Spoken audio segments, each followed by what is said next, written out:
వాగీషాద్యా సుమనస సర్వార్థానాముపక్రమే యం నత్వా కృతకృత్యాస్యుస్తన్నమామి గజాననం. శారదా శారదాంభోజవదనా వదనాంబుజే సర్వదా సర్వదాస్మాకం సన్నిధి సన్నిధిం క్రియాత్. సదాశివ సమారంభాం శంకరాచార్య మధ్యమాం అస్మదాచార్య పర్యంతాం వందే గురు పరంపరాం. అజ్ఞానాంతర్గహన పతితాన్ ఆత్మవిద్యోపదేశైస్త్రాతుం లోకాన్ భవదవశిఖా తాపపాపత్యమానాన్ ముక్త్వా మౌనం వటవిటపినో మూలతో నిష్పతంతి. శంభోర్మూర్తిశ్చరతి భువనే శంకరాచార్య రూపా. శృతిస్మృతి పురాణానామాలయం కరుణాలయం నమామి భగవత్పాద శంకరం లోకశంకరం. భారతీ కరుణాపాత్రం భారతీపదభూషణం భారతీపదమారూఢం భారతీతీర్థమాశ్రయే. సద్గురు చరణారవిందాభ్యాం నమో నమః. పరమ కారుణికులైన శృంగేరి శారదాపీఠాధీశ్వరులు భారతీతీర్థ మహాస్వాముల వారి దివ్యానుగ్రహంతో మనం కార్తీక మాసంలో ఉండేటువంటి సత్సంగాన్ని 2వ రోజు ఆరంభించుకుంటున్నాం. శ్రీవారి దివ్యమైన కృప తప్ప మరొక కారణం కానీ సామర్థ్యం కానీ ఏమీ లేవు. ఏదైనా ఒక మంచి పని జరగాలి అంటే గురు కటాక్షం ఉండాలి. అటువంటి గురువు గారి కృప వల్ల మనం ఈనాడు స్కాంద పురాణం బ్రహ్మోత్తర ఖండంలో 2వ అధ్యాయం మననం చేసుకుంటాం. మననం అంటే శాస్త్రం చెప్తుంది, న్యాయచర్చేయం ఈశస్య మనన వ్యపదేశ భాక్ ఉపాసనైవ క్రియతే శ్రవణానంతరాగత అనుంది. అనంటే మానవులు ముక్తిని పొందడానికి ఏం చేయాలి అని ప్రశ్నించినప్పుడు యాజ్ఞవల్కుడు మైత్రేయి సంవాదాన్ని తీసుకుని పెద్దలందరూ చెప్తూ ఉంటారు. దాంట్లో మైత్రేయికి యాజ్ఞవల్కుడు ఉపదేశం చేశారు. ఆత్మావారే ద్రష్టవ్య శ్రోతవ్యో మంతవ్యో నిధిధ్యాసితవ్య అని. ఆత్మ దర్శనం చేయాలి, ఆత్మను తెలుసుకోవాలి. అలా తెలుసుకుంటే నీకు మోక్షం. నిన్న కూడా మనం కొద్దిగా అనుకున్నాం. ఆత్మని తెలుసుకోకపోవడం అజ్ఞానం, ఆత్మని తెలుసుకోవడం జ్ఞానం. ఆత్మజ్ఞానం కలిగిన వాడు ముక్తుడు. ఆత్మని తెలుసుకోకుండా పరిపరి విధాల భ్రాంతులకు లోనైన వాడంతా బద్ధుడు. అంటే మనం అంతా బంధంలో సంసారంలో చిక్కుకుని ఉన్నాం కాబట్టి మనందరం బయటపడడానికి ఏం మార్గం అనుసరించాలి అని అంటే ఆత్మదర్శనం చేయాలి అని. ఆత్మదర్శనం చేయాలన్నారు కానీ అంత సులువైన పని కాదు కదా, దానికి మార్గాలు చెప్పండి అంటే శృతి చెప్పింది. శ్రోతవ్య మంతవ్య నిధిధ్యాసితవ్య అని శ్రవణ మనన నిధిధ్యాసలని 3 మార్గాలు ఉపాయాలు చెప్పింది. దానిలో శ్రవణం అంటే అత్యంత శ్రద్ధాసక్తులతో గురువు పట్ల, శాస్త్రం పట్ల, వేదాంతాల పట్ల విశ్వాసంతో ఉపనిషద్ వాక్యాల మూలంగా భగవంతుడిని గురించి వినడం. ఊరికే యథాలాపంగా చెవిలో వినడం కాదు. ఇన్ని విశేషణాలు ఉన్నాయి. శ్రద్ధాసక్తులు ఉండాలి, ఉపనిషత్తుల ద్వారానే వినాలి. శ్రోతవ్య శృతివాక్యేభ్య అని నియమం. శ్రోతవ్య అంటే వినాలి. దేనివల్ల? శృతివాక్యముల వల్ల మాత్రమే వినాలి. ఉపనిషత్తుల ద్వారానే వేదాంతాన్ని తెలుసుకోవాలి. అలా విన్నామండి, కానీ మనుష్య బుద్ధి వల్ల మనకి కొన్ని అపనమ్మకాలు, కొన్ని రకాలైనటువంటి సందేహాలు కలుగుతూ ఉంటాయి. ఏమో విన్నాం కానీ ఇదంతా జరుగుతుందా?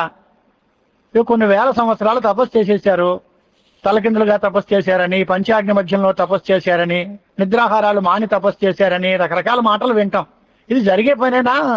పొద్దున్న అన్నం తిన్నా మళ్ళీ సాయంకాలానికి ఇవాళ రాత్రి ఏమి ఉండేవో అని అడిగే పరిస్థితి కదా. మరి ఇలాంటి పరిస్థితుల్లో ఇన్ని వేల సంవత్సరాలు వాళ్ళు ఆహారం మానేసి ఉండగలరా? వాళ్ళకి తుఫాను బాధ ఉండదా? వర్షాలు ఉండవా? చెమట్లు పట్టవా? లేకపోతే ఇంకోటి రకరకాల అనుమానాలు మనకు తగులుతాయి. అలాంటి వాటిని ప్రమాణ అసంభావన, ప్రమేయ అసంభావన అనే మాటలతో పిలుస్తూ ఉంటాం మనం. అని అంటే ఈ చెప్పిన విషయం చాలా ప్రమాణాలకి అనుగుణంగా ఉందా, ప్రామాణికంగా ఉందా లేదా ఈ విషయం కుదురుతుందా కుదరదా అనేటువంటి ప్రశ్నలు కొన్ని కలుగుతూ ఉంటే అలాంటి ప్రశ్నల్ని తొలగించుకోవడానికి మనకి మననం ఉపయోగిస్తుంది అని చెప్తోంది శాస్త్రం. ప్రమాణ అసంభావన, ప్రమేయ అసంభావన అనే రెండిటినీ తొలగించుకోవడానికి, అంటే మనం చెప్పిన విషయం ప్రామాణికమవునా కాదా, మనం విన్న విషయం నిజంగా కుదురుతుందా కుదరదా అనే సందేహాలు మనకు వస్తే వాటిని అన్నిటినీ తొలగించుకోవడానికి మననం చేయాలి. ఆ మనన స్థానీయమైనది తర్కశాస్త్రము అని చెప్తారు. న్యాయ చర్చేయం ఈశస్య మననం వ్యపదేశ భాక్. మననము అనే మారుపేలు కలిగినటువంటి శాస్త్రం ఇది. ఇది ఏం చేస్తుందయ్యా అంటే ఉపాసన ఇవ క్రియతే శ్రవణానంతర ఆగత. పరమేశ్వరుడు యొక్క ఉపాసనం చేస్తున్నాం. పరమేశ్వరుడిని గురించే తరిచి తరిచి ఆలోచిస్తున్నాం. ఆయన చేసిన ఘన కార్యాలేంటి, ఆయన యొక్క ఆయుధ సంపదలేంటి, అసలు ఆయన ఎలా ఉండేవాడు, ఎలా ఎలా మారాడు, మన కోసం ఎన్ని రకాల ఉపకారాలు చేశాడు, ఆయన లీలలు, ఆయన తాలూకు సంకల్పాలు, ఆయన వైభవం, ఆయన మహత్వం, వీటిని అన్నిటినీ తెలుసుకుంటూ మనం మననం చేయడం అనేది ఈశ్వర ఉపాసనం అవుతుంది. అలాంటి మననం అనేటువంటిది చాలా ప్రధానంగా పెట్టుకుంటే దానివల్ల మన తాలూకు ఈ అసంభావనలు, ప్రమాణాసంభావన, ప్రమేయాసంభావనలు తొలగుతాయి అని. ఇవన్నీ కూడా ఆ బాబతే మననంలోనే అంతర్భావం చెందుతుంది. దాంట్లోనే కొన్ని కొన్ని కథలు, కొన్ని కొన్ని మహాత్మ్యాలు, వాటిని అన్నింటినీ కూడా మహర్షులు మనకి అందిస్తూ ఉంటారు. అలాంటి పరమశివుడి యొక్క విషయాన్ని మళ్ళీ ఇంకొక రకమైనటువంటి ఒక ఉపాఖ్యానంతో నేను మీకు తెలియజేస్తాను అని సూత మహర్షి ఆరంభిస్తున్నారు. సూత ఉవాచ అథాన్యదపి ప్రవక్ష్యామి మాహాత్మ్యం త్రిపురద్విష. అథాన్యదపి వక్ష్యామి మాహాత్మ్యం త్రిపురద్విష. శృతమాత్రేణ ఏనాసు ఛిద్యంతే సర్వ సంశయా. సంశయాలు కలగడం సహజం, కానీ ఆ సంశయాలన్నీ కూడా వెంటనే పటాపంచలైపోయి సంశయాలన్నీ తొలగడానికి త్రిపురహర బిరుదాంకితులైన పరమశివుని యొక్క మరొక మహాత్మ్యాన్ని చెప్పే కథ చెప్తాను వినండి అన్నాడు. అతః పరతరం నాస్తి కించిత్ పాప విశోధనం సర్వానందకరం శ్రీమత్ సర్వకామార్థ సాధకం దీర్ఘాయుర్విజయారోగ్య భుక్తి ముక్తి ఫలప్రదం యదాన్యేన భావేన మహేశారాధనం పరం అన్నాడు. ఏంటండి? అందరికీ ఆనందాన్ని కలగజేసేది, అన్ని రకాల కోరికల్ని తీర్చేది, అన్ని రకాలైనటువంటి ప్రయోజనాల్ని చేకూర్చేది, పరిపూర్ణమైన ఆయుర్దాయం, మంచి విజయం, మంచి ఆరోగ్యం, ఐహిక భోగాలను అనుభవించడం, అంతకాలంలో మోక్షం, ఇన్ని రకాలైనటువంటి ప్రయోజనాలు కూడా కలిగేటువంటి మార్గం ఏదైనా ఉందా అని అంటే పాపాత్ములకి ఇవన్నీ కుదరవండి అండి. మరి అన్ని పాపాలని తొలగించేది ఏదైనా ఉందా? కించిత్ పాప విశోధనం, పాపములన్నిటినీ తొలగించి మనం అనుకున్న ఈ ఫలితాలన్నిటినీ మనకి చేకూర్చేటువంటి ఒక గొప్ప సర్వార్థక సాధకమైనటువంటి మంత్రం ఏదైనా ఉందా అని అంటే అనన్యమైన మనస్సుతో భగవంతుణ్ణి, మహేశ్వరుణ్ణి ఆరాధన చేయడమే తప్ప మరొక మార్గం లేదు, దీనికంటే వేరే సాధనమే లేదు అని చెప్తారు. అతః పరతరం నాస్తి కించిత్ పాప విశోధనం. పాపములను తొలగించుకుని ప్రాయశ్చిత్తంగా మన పాపాలన్నింటినీ పోగొట్టుకుని మనం అన్ని కోరికల్ని తీర్చుకోవడానికి తగిన మార్గం ఏది అంటే మహేశ్వరుని యొక్క ఆరాధన తప్ప మరో మార్గం లేదు అని. ఎవరికండి? గొప్ప వాళ్ళు చేసే పనేమో అది అని అంటే అలా కాదు, అందరికీ చెప్తున్నారు ఆయన. ఆర్ద్రాణామపి శుష్కాణాం అల్పానాం మహతామపి ఏతదేవ వినిర్దిష్టం ప్రాయశ్చిత్తమథోత్తమం. వాళ్ళు చాలా భక్తిభావంతో హృదయం ఆర్ద్రంగా ఉన్నవాళ్ళు అవ్వచ్చు, లేదా బాగా గుండె బరువుగా ఉండి బాగా పొడిగా ఎండిపోయిన గుండె అంటారు. అంటే ఎక్కడ దయాదాక్షిణ్యాలు ఏమీ లేకుండా, ఏ రకమైనటువంటి సౌమనస్యం లేకుండా చాలా కరుకు అయినటువంటి కఠినమైనటువంటి అంతఃకరణం కలిగిన వాళ్ళు ఉంటారు. అలాంటి వాళ్ళు శుష్కులు. అలాంటి వాళ్ళైనా సరే, మెత్తటి వాళ్ళైనా లేక కఠినమైన వాళ్ళైనా, చిన్నవాళ్ళైనా పెద్దవాళ్ళైనా అందరికీ కూడా ప్రాయశ్చిత్తం అనేది ఒక్కటే. ఏది? అభేద్యములైనటువంటి మహాపాపాలన్నింటినీ తొలగించేది, మహామునీశ్వరులందరూ చేత కూడా చెప్పబడినది అయినటువంటి సర్వశాస్త్ర సిద్ధాంత రూపమైనటువంటి పరమేశ్వరుని యొక్క పూజ అనేటువంటిది ఒకటి ఉంది. అది తెలిసి చేసినా తెలియక చేసినా, ఏ రకంగా చేసినా దానివల్ల గొప్ప ప్రయోజనం కలుగుతుంది.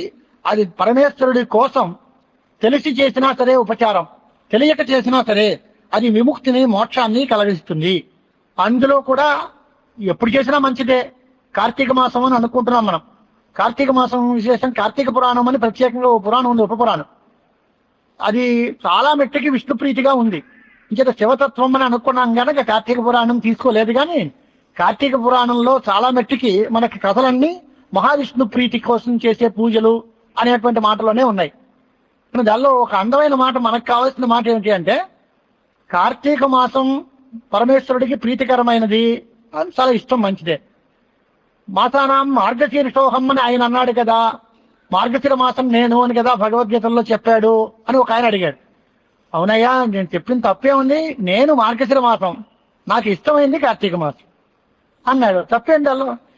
నేనేం లేదుగా, నేను మార్గశిర మాసం అని పొద్దున చెప్పి కాదు చదువుతున్నప్పుడు కార్తీక మాసం అంటే వచనాలకి విరోధం అనొచ్చు. అలా లేదే, మాసానాం మార్గశీర్షోహం అని అక్కడ చెప్పి ప్రీతికరమైన మాసం ఏది అంటే యథా కార్తీక ప్రియతరో మమ, కార్తీక మాసం నాకు చాలా ఇష్టమైనది అని. ఎందుకట కార్తీక మాసం అంత గొప్పది అని అంటే, ఇప్పుడు మహావిష్ణువు ఉత్థాన ఏకాదశి ఉంటుంది. ఆషాఢ శుద్ధ ఏకాదశి నాడు మహావిష్ణువు యోగ నిద్రకి ఉపక్రమిస్తారు. ఆయన కనుక పడుక్కుంటే త్వయి సుప్తే జగత్సర్వం సుప్తం భవిష్యతి అని జగన్నాథుడు నిద్రపోతే జగత్తంతా నిద్రపోయినట్టే ఉంటుంది. ఈ కర్మలకి రక్షకుడైన వాడు మహాప్రభువు కనుక ఆయనే నిద్రకి ఉపక్రమిస్తే ప్రపంచం అంతా నిద్రపోతున్నట్టుగా ఉంటుంది, వెలవెలపోతూ ఉంటుంది. అందుచేత ఆ స్వామిని మేల్కొలపాలి. ఆ మేల్కొలిపేది ఎప్పుడు అంటే 4 మాసాల నిద్ర అయింది. మనం 4 గంటలు పడుకుంటే తెలివచ్చేస్తుంది, కానీ ఆ మహానుభావుడు ఎంతసేపు పడుకుంటాడో తెలియదు. అది మాయా నాటకం. నాకు నిద్రపోతాడు 4 నెలలు వరుసగా నిద్రపోతాడు అండి అనే ప్రశ్న కాదు. కానీ ఆషాఢ శుద్ధ ఏకాదశి నాడు శయన ఏకాదశి అని పేరు, కార్తీక శుద్ధ ఏకాదశికి ఉత్థాన ఏకాదశి అని పేరు. ఇప్పుడు లేవతిస్తాం, లేచి క్షీరాబ్ది ద్వాదశి నాడు స్వామివారి వ్రతం అంతా చేసుకుంటాం మనం. తులసీధాత్రి సమేత లక్ష్మీనారాయణ ప్రీత్యర్థం లక్ష్మీ పూజ, సాయంకాలం వేళ ఓ తులసి చెట్టు ఓ ఉసిరి చెట్టు పెట్టి లక్ష్మీనారాయణ ప్రీత్యర్థం మనం పూజలు చేస్తూ ఉంటాం. ఎందుకు ఈ కార్తీక మాసంలో అలాంటి పూజలు చేస్తున్నారు? దీని గొప్పతనం ఏమిటి అంటే, మన భారతీయమైన సనాతన సంస్కృతి సంప్రదాయాలన్నిటికీ మూలాధారాలు వేదాలు. ఆ వేదాలని శంఖుడు అనేటువంటి ఒక రాక్షసుడు పట్టుకెళ్ళిపోయాట.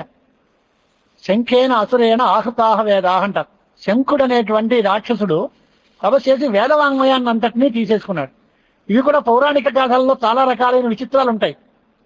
ఇక్కడేమో శంఖాసురుడు పట్టుకెళ్ళిపోయాడు అని, మత్స్యావతార ఘట్టంలో సోమకాసురుడు చేత వేదాలన్నీ పట్టుకెళ్ళిపోతే మత్స్య రూపంగా ధరించి మహావిష్ణువు అవతరించి సోమకాసురుడి దగ్గర నుంచి వేదాలను తీసుకొచ్చాడు అని అక్కడ. దేవి భాగవతంలో దుర్ముఖుడు అనే రాక్షసుడు ఉన్నాడు, వాడు వేద విజ్ఞానాన్ని అంతటినీ స్వాధీనం చేసేసుకున్నాడు.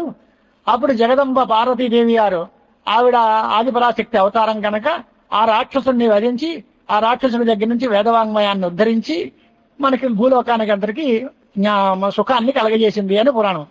అంటే పురాణ భేదంతో కల్పభేదాలతో రకరకాల మాటలు ఉంటాయి.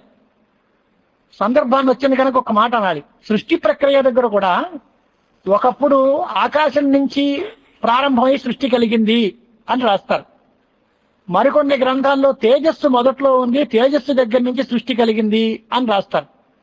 మరికొంతమంది నీటితోటే ముందు నీరే అంతా ఉంది, నీటిలోంచే ఈ సృష్టి అంతా బయలుదేరింది అని రాస్తారు. శాస్త్రజ్ఞులు ఈ విచారణ చేసి ఏంటంటే ఇన్ని మాటలు మాట్లాడారు, దీనిలో అర్థం ఏదైనా ఉందా, వీటికి అన్నిటికీ సమన్వయం చేయడం కుదురుతుందా అని కూడా ప్రశ్న చేశారు. సమాధానాలు ఏం చెప్పామంటే, మనకి లౌకికంగా మనం ఆలోచించుకుందాం. ఒక ఆయన మెడ్రాసులో బయలుదేరి హౌరాకు వెళుతున్నాడు.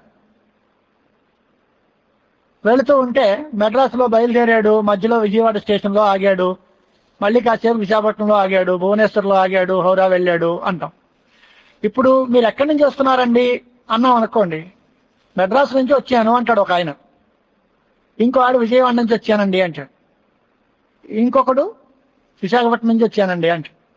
మరొకడు భువనేశ్వర్ నుంచి వచ్చానండి అంటాడు. దీనికి విరోధం ఏముంది? 1 తర్వాత 10 అంకెలు ఉన్నాయి. 1కి 10కి మధ్యలో 5, 6, 8, 9 వరుస ఉన్నాయి. 10 అనేది 1 తర్వాత రైటే, 5 తర్వాత అది రైటే, 8 తర్వాత అంటే అది రైటే, 9 తర్వాత అంటే అది రైటే. మధ్యలో మొదలు పెట్టాం. ఎప్పుడు మొదలు పెట్టాం అనేది ఆలోచిస్తున్నాం తప్ప దీని తర్వాత ఉండడం ఖాయమే కదా. అలాగే తేజస్సు నుంచి సృష్టి కలిగింది అని అంటే ఆకాశం దగ్గర నుంచి ఉన్నదాన్ని అక్కడ అట్టే పెట్టి తేజస్సు దగ్గర నుంచి ఆరంభించి ఇక్కడ చెప్పింది. కానీ మొదట ఆకాశం నుంచే లెక్క. అంచేత ఎక్కడి నుంచి ఆరంభించి చెప్పడం ప్రారంభించాం అనే దానిలో ఈ తేడాలు తప్ప వస్తుస్థితిలో సృష్టి ప్రక్రియకి తేడా లేదు అని ఒక సమాధానం చెప్పారు. రెండో సమాధానం, అందమైన సమాధానం ఏమిటంటే, అసల్లో మన సిద్ధాంతం ప్రకారం సృష్టి అబద్ధం, బ్రహ్మ ఒకటే నిజమైనది, ప్రపంచం మిథ్య అంటున్నాం కదా, లేని దాన్ని ఎలా సృష్టిస్తే ఏం పోయిందా, నీకు నష్టం ఏంటన్నది.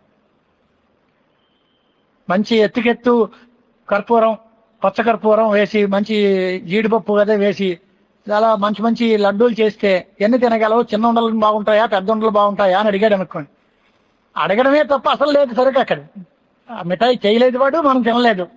ఈ చిన్న ఉండలు బాగుంటాయా, పెద్ద ఉండలు బాగుంటాయా, దానిలో జీడిపప్పు ఎక్కువ వేస్తే బాగుంటుందా, తక్కువ వేస్తే బాగుంటుందా, ఎందుకు ఈ మాటలన్నీ? అసలు చేసేది ఏదైనా ఉంటే దానిలో ఉపయోగం తప్ప కేవలం మాట మాత్రం కోసం కల్పనగా చెప్పే మాటల్లో అది ఎలా ఉంటే ఏం పోయింది అనేటువంటి భావం ఉన్నట్టుగా సృష్టి క్రమంలో మహర్షులకి కానీ వైదిక వాంగ్మయానికి కానీ పెద్ద దృష్టి లేదు. సృష్టవు అవాంతర తాత్పర్యం ఉందే తప్ప సృష్టించడం అనేటువంటి దాంట్లో పెద్ద విచిత్రమైన పరిస్థితి లేదు. అందుచేత ఈ సృష్టి ఎలా కలిగింది అనే దగ్గర చాలా మంది చాలా రకాలుగా చెప్పేస్తున్నారు. కొంతమంది పరమాణువుల వల్లే సృష్టి కలిగింది అంటున్నారు, మరికొంతమంది పరమేశ్వరుడు వల్ల సృష్టి కలిగింది అంటున్నారు, మరికొంతమంది ప్రకృతి దానంతట అదే అయింది అని మరికొంతమంది అన్నారు. సాంఖ్యులు వేరే అన్నారు, యోగులు వేరే అన్నారు, పౌరాణికులు వేరేగా చెప్పారు, రకరకాల సృష్టి ప్రక్రియలు చెప్పారు. చెప్పండి, మాకు అభ్యంతరం లేదు. కానీ మూల కారణమైన పరమాత్మ మాత్రం పరమేశ్వరుడు, దానిలో సందేహం లేదు. ఆయన ఉన్నాడు మొదట్లో, ఆయన నుంచే ఇవన్నీ తర్వాత తయారయ్యాయి.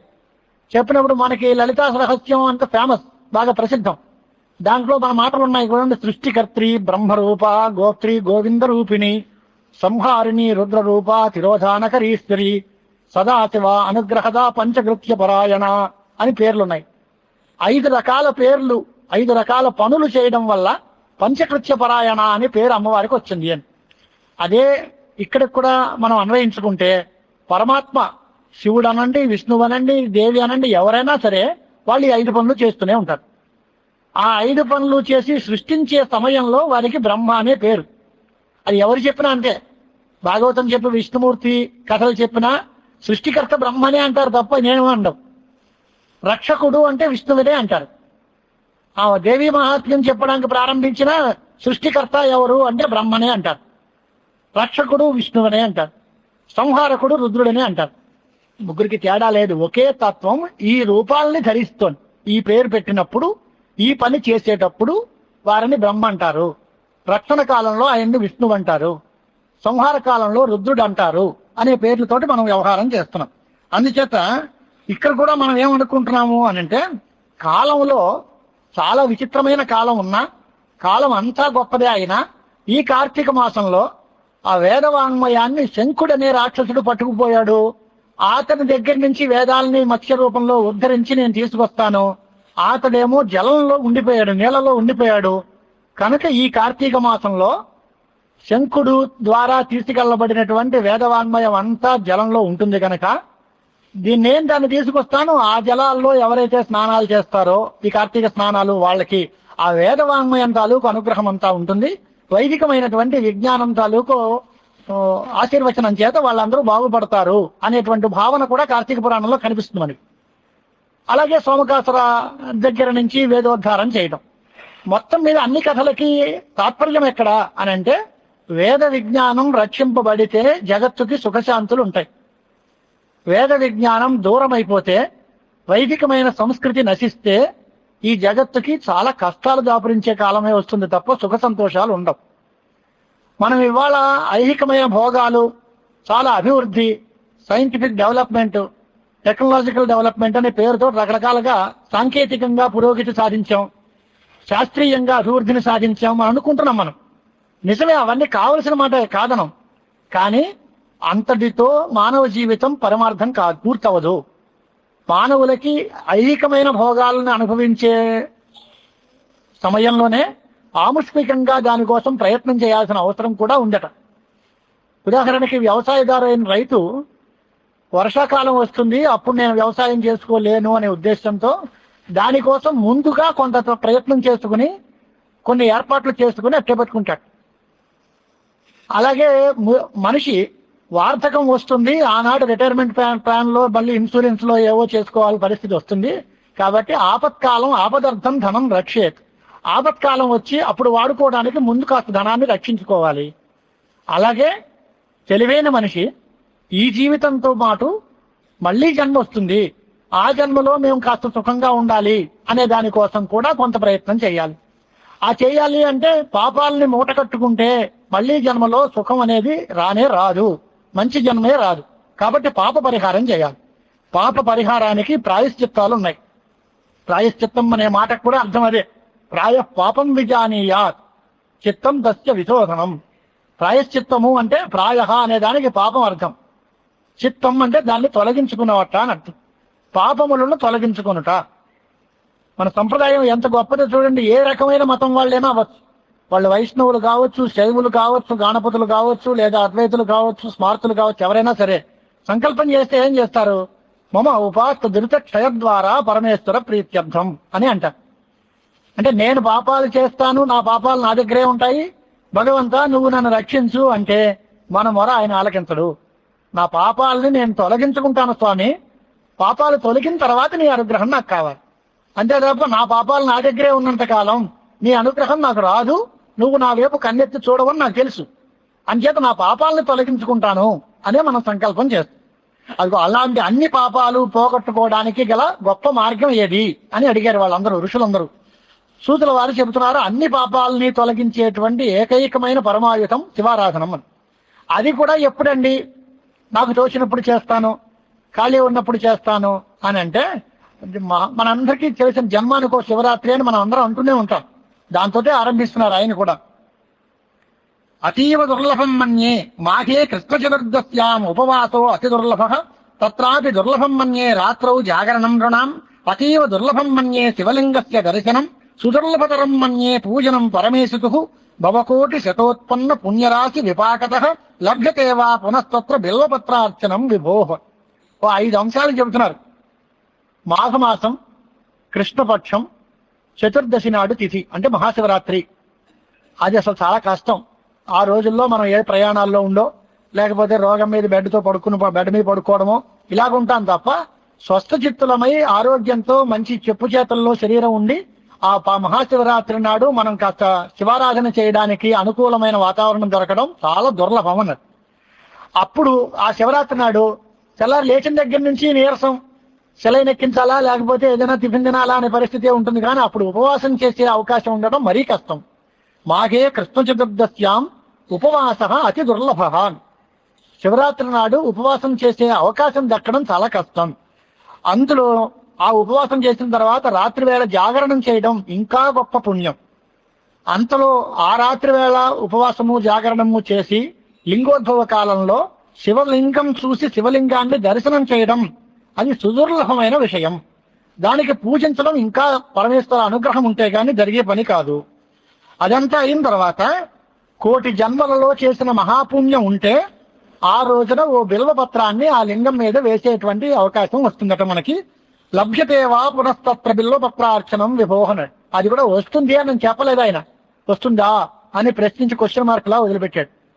బిల్వపత్రం చేత మహాశివరాత్రి నాడు రాత్రి లింగోద్భవ కాలంలో లింగం మీద శిరస్సు మీద ఓ బిల్వపత్రం వేసి పూజ చేసే అవకాశం వస్తుందా ఎప్పటికైనా? అంత గొప్పది.